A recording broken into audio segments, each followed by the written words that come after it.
Gold buyers, మీ కష్టాల్లో నమ్మకమైన మీ ఆత్మీయ నేస్తం.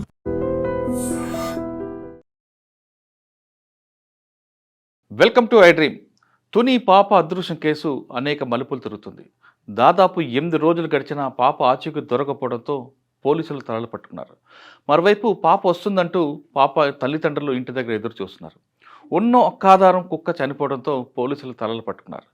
ఎలాగైనా సరే ఆ కేసును బ్రేక్ చేయాలని కాకినాడ పోలీసులతో పాటు గవర్నమెంట్ కూడా రంగంలో దిగింది. దీని మీద ముఖ్యంగా అటవీ శాఖ మంత్రి పవన్ కళ్యాణ్ గారు దృష్టి సారించారు. దీంతో పవన్ కళ్యాణ్ గారి ఆదేశాల మేరకు చాలామంది పోలీసులందరూ కూడా రంగంలో దిగారు. తుని మండలం హెచ్ అగ్రహారంలో 10వ రోజు కూడా గాలింపు చర్యలు ముమ్మరం చేశారని చెప్పుకోవచ్చు. నిన్నటి రోజున పవన్ కళ్యాణ్ ఆదేశాల మేరకు అదృశ్యమైన చిన్నారి జాను కోసం త్వరితగతిన కనుక్కునేందుకు మరిన్ని బృందాలు రంగం దించారని ప్రభుత్వం చర్యలు చేపట్టింది. ప్రస్తుతం గాలింపు చర్యలు పాల్గొంటున్న పోలీస్, ఫారెస్ట్ అధికారులు మరియు ఎస్డీఆర్ఎఫ్ బృందాలు కూడా సేవను వినియోగించుకోవాలని ఆదేశించారు. దీంతో అధికారులు దట్టమైన అడవుల్లోకి సైతం వెళ్ళగలిగే అటవీ శాఖ నైట్ వాచర్స్ని, బేస్ క్యాంప్ వాచర్స్ని, ఎక్స్పర్ట్ని సహాయం తీసుకొని పరిసర అటవీ ప్రాంతాల్లో జల్లెడ పట్టాలని చెప్పారు. అలాగే థర్మల్ డ్రోన్ సహాయంతో బాలిక ఆచూకీ కనుగొనేందుకు ఇప్పటికే 400 పైగా సిబ్బంది గాలింపు చర్యల్లో పాల్గొన్నారు.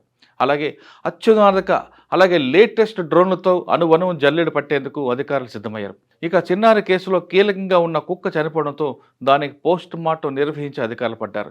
పోస్ట్ మార్టం చేయడానికి ప్రధాన కారణం కుక్క 3 రోజులు ఎక్కడుంది, ఆ కుక్క ఎందుకు చనిపోయింది, కుక్క మీద గాయాలు ఉన్నాయి కాబట్టి ఎవరైనా దానికి మొత్తమంది చంపారా, మొత్తమంది ఇచ్చారా, లేదు తలపైన రాయి కొట్టి చంపారా, అసలు అదృశ్యమైన దగ్గర నుండి 3 రోజులు ఇంటికి రాని కుక్క ఎక్కడుంది, ఎవరి కస్టడీలో ఉంది, లేదా అది దారి మర్చిపోయి పడిపోయిందా, 3 రోజుల తర్వాత ఎందుకు వచ్చింది, ఇవన్నీ తెలియాలంటే కుక్క చావుకు కారణం ఎవరు తెలియాలి.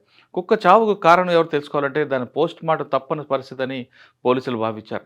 అందుకు అనుగుణంగా ఆదివారం నాడు పోస్ట్ మార్టం చేసిన అధికారులు దాన్ని ప్రిజర్వ్ చేసి ఇంకా ఎక్స్పర్ట్ కోసం విశాఖపట్నం పంపించినట్టుగా తెలుస్తుంది. అక్కడ రిపోర్ట్ రావాలంటే మరో 2-3 రోజులు పట్టే అవకాశం ఉంది.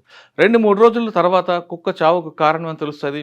తర్వాత అందులోంచి ఇన్వెస్టిగేషన్ వెనక్కి వెళ్ళే అవకాశం కనిపిస్తుంది. అంటే కుక్క చావుకి కారకులు ఎవరైనా తెలిస్తే దాన్ని ఎవరు బంధించుంటారు, ఎవరు చంపుంటారు అనే కోణంలో దర్యాప్తు వెళ్తుంది. లేదు కుక్క అనారోగ్యం కారణంలో చనిపోయింది అని ఒకవేళ రిపోర్ట్ వస్తే మాత్రం కథ మొదటికి వచ్చే అవకాశం కనిపిస్తుంది. ఏదేమైనా సరే దాదాపు 10 రోజుల నుంచి కాకినాడ పోలీసులు కంటి మీద కునుకు లేకుండా జాను ఆచూకీ కోసం కనిపెడుతున్నారు. ఎప్పటికైనా జాను నవ్వుతూ తిరిగి ఇంటికి రావాలని మనం కూడా కోరుకుందాం.